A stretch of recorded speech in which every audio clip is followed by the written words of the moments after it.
Zdravo svima! Dobrodošli na kanal Šta za ručak. Danas pravimo rusku salatu.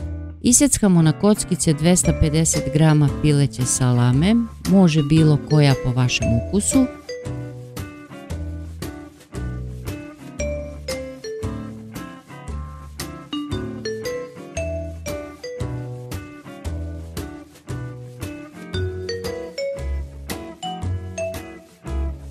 I izručimo u dublju činiju. Isjeckamo 250 g kiselih krastavčića, može i koji više, također po ukusu.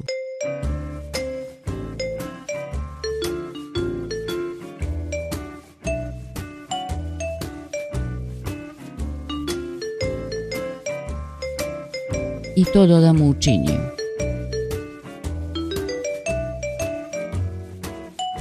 Isjeckamo i 250 g obarene šargarepe.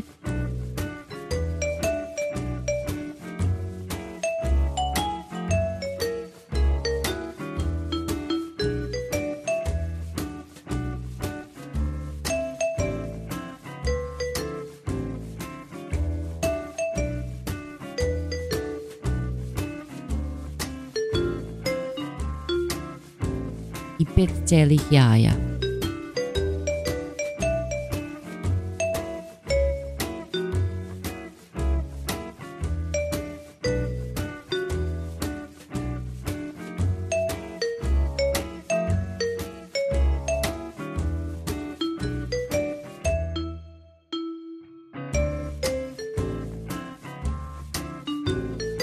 Dodamo 250 g obarenog graška.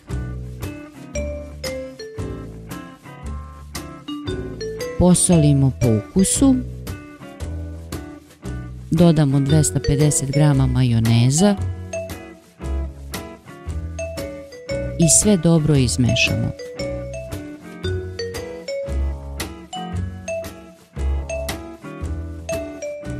Ako vam se dopao ovaj recept, lajkujte i zapratite kanal. Prijatno!